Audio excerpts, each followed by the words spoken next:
Hallo und herzlich willkommen zu dem YouTube-Video. Im letzten Video habe ich dir gezeigt, wie du mit der AI Bilder vergrößern und jetzt habe ich gedacht, zeige ich dir noch, wie du mit der AI Videos vergrößern. Das können alte Videos sein von dir, die du mit einer alten Natel gemacht hast oder mit einer alten Videokamera, wo halt die Auflösung noch nicht so gut war. Aber du kannst natürlich auch alte Filme nehmen oder eine Anime-Episode, die du möchtest vergrößern und ich zeige euch ein Beispiel davon. Für das benutzen wir die Software Waifu2X Extension GUI. Die könnt ihr euch ganz einfach abladen und dann entpacken und dann das Programm starten.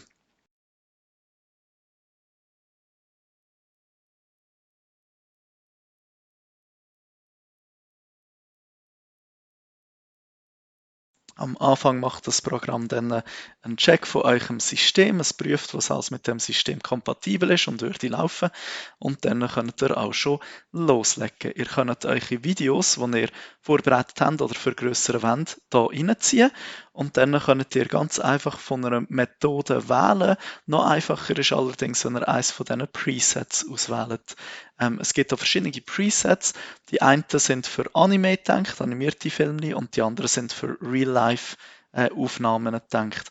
Ihr könnt ganz einfach nur vergrößern auswählen oder ihr verwendet Enlarge und Frame Interpolation. Jetzt, was das ist, ganz einfach gesagt, besteht ja jedes Video aus ganz viel hintereinander aufgenommenen Fotos oder Bilder. Das nennt man auch Frames. Und jetzt mit Interpolation tun wir ganz einfach die Anzahl von diesen Frames verdoppeln. Also wenn ein Video in 24 Frames per Second aufgenommen worden ist, dann machen wir 48 Frames per Second daraus, indem jetzt das Programm ganz einfach alle originalen Frames nimmt und zwischen allen diesen Frames immer noch ein zusätzliches künstliches Frame generiert. Und beim Schauen gibt es dann einen den Eindruck, als würde das Video ein bisschen flüssiger laufen. Jetzt in diesem Beispiel haben wir ausgewählt 3D Real Life Enlarge und Frame Interpolation und dann können wir da auch ganz einfach schon auf Starten drücken und dann fängt es an, die zusätzlichen Bilder zu generieren zu jedem von diesen Videos und sobald es dann alle diese Frames hat, tut es dann die auch alle upscalen mit der Real ESRGAN Methode. Ihr seht, es geht ein Zeitchen. Ich lasse das jetzt mal laufen und schneiden und wir kommen zurück, wenn es fertig ist. So, ihr seht, es ist fertig. Es kommt so eine Nachricht, dass es fertig ist. Das können wir wegklicken und ihr seht dann auch, dass das für die 3 Clips etwa 5,5 Stunden gedauert hat, um die umwandeln. Ich habe das Gleiche auch gemacht mit einer Pokémon-Episode, die erste Episode und die 25 Minuten Episode oder so hat mich fast 6 Stunden gedauert auf dem Laptop zum Umwandeln. Das heisst, ich wollte euch nur, dass ihr ein Gefühl habt, wie lange das wird etwa gehen für euch, um etwas umwandeln und wie rechenintensiv so etwas ist. Aber jetzt, den Rest von dem Video, möchte ich euch einfach noch das Resultat zeigen, was dabei rausgekommen ist. Und ich lege beide Videos übereinander, damit ihr könnt vergleichen könnt. Links ist das Original und rechts ist dann die Upscaled Version.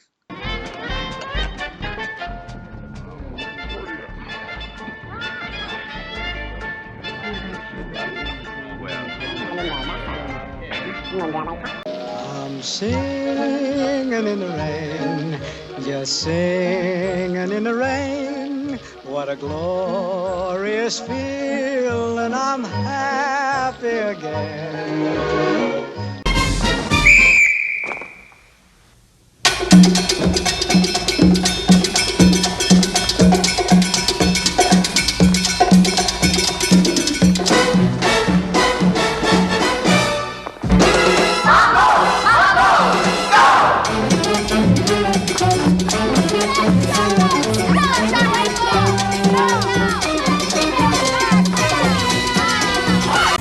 To train them is my call.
So, das wären die Beispiele gewesen, die ich wollte zeigen. Ich habe es zum Teil extrem kurz gehalten, damit YouTube das Video nicht blockiert wegen Copyright-Sachen, damit ich die Beispiele zeigen kann, und ich hoffe, ihr habt einen Einblick bekommen, in was möglich ist und wie ihr das benutzen könnt. Und ja, danke fürs Schauen.